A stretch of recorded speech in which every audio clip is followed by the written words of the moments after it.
I've got Ozzie Jurock on the line, joining me from Stockholm, so there'll be a little delay as I chat with Ozzie. I mean, he's shipboard in around the Stockholm area, so who knows, but he has been on a tour of Europe. I've sent him there. I'm not letting him back in the country for a few more weeks. Ozzie, great to talk with you.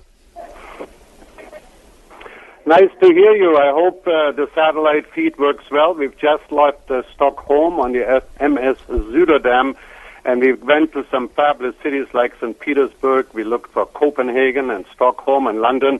And boy, do I have stories about real estate.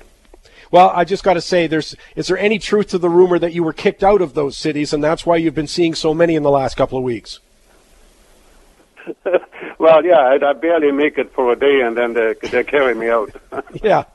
Well, as you said, you've been to so many different places. Do you have, just a quick overview for me? I mean, one of the things when I pick up different things from the press over in Europe is that, we seem to obviously focus locally, whether it's in Toronto or Vancouver, obviously the changes in Calgary, that kind of stuff. But the bottom line is, I don't think our story is that different, at least when it comes to Asian capital.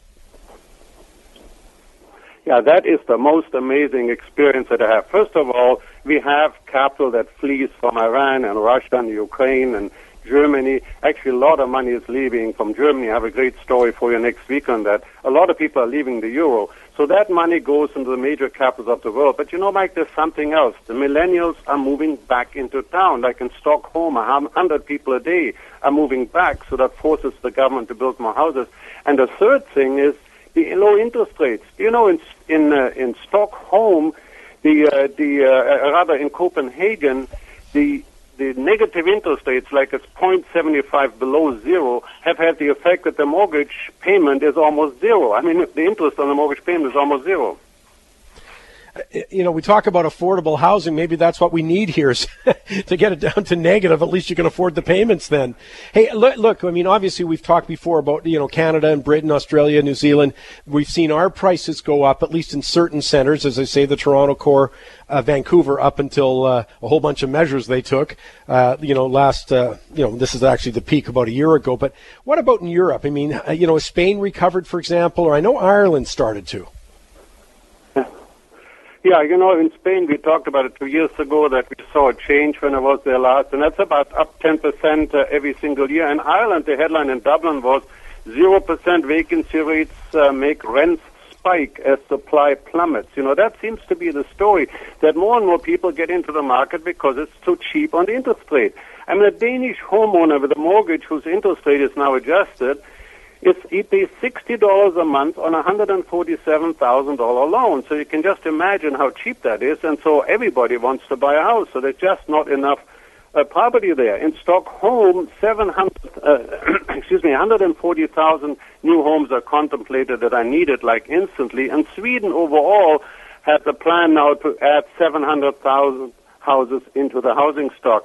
And so what we're seeing is because of the low interest rate, because of people moving back in the big cities and the foreign money, prices are going up higher everywhere, with the exception of London. Well, okay, I'll come to London in a sec. Just very quickly back to Copenhagen. With Copenhagen, I just see this problem, though. So they've got all these people involved in the real estate market. The prices are up, 40% in 5 years. Okay, then the rates start to rise. So maybe they got them into the market, but they may force them out because rates aren't staying below zero forever.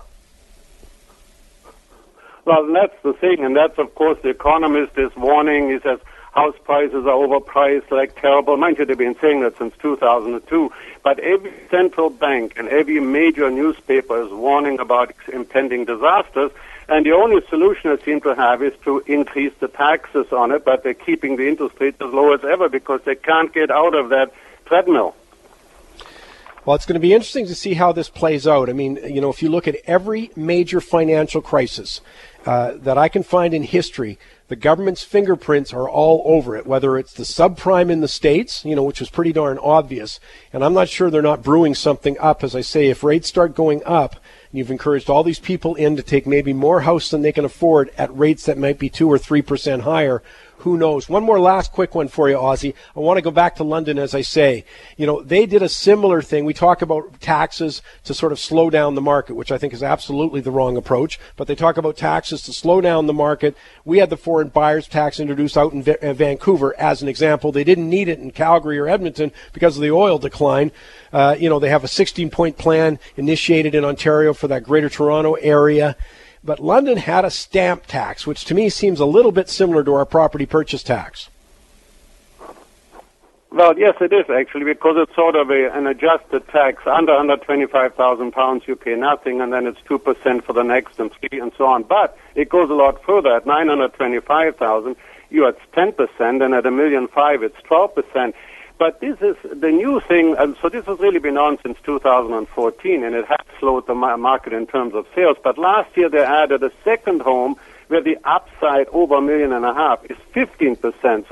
So you have, if you bought anything for investment, that also goes in there. And that is not a foreign tax. It's on everybody. I can just see our governments drooling at the fact of extending that kind of a tax on all of the housing stock. Well, the Green Party out in British Columbia's election wanted to have an escalating tax for zero for the first $200,000 in your property value, but going up to 12% on anything over $3 million, which basically says the entire west of Vancouver, which is really significant money. But I'm saying, what does it do, though? In the end, all you do, it seems to me, is kill the real estate market, but you're not creating affordability. Well, the other thing is that number is a lot lower already. I mean, as I said, 10% at 925, and at £1,500,000, it's 12%, and in a second home, it's 15%. I mean, all of this grab for taxation makes me wonder. In my newsletter to my subscribers today, I'm really questioning whether you should ever put a suite in your basement or have a laneway house, because the next grab is going to be on a capital gain-free residence. And maybe that's time for another radio show. But we're seeing taxes as the only solution that all governments seem to have. But prices are on the rise everywhere. And in London, the price declines are mainly all in the $1.5 million plus range at the higher taxes. The general market is still up. Well, Ozzie, we'll check back in with you next week. In the meantime, we really sincerely appreciate you doing this for us. Obviously, you're in the evening coming out of Stockholm on board. We really appreciate your insights.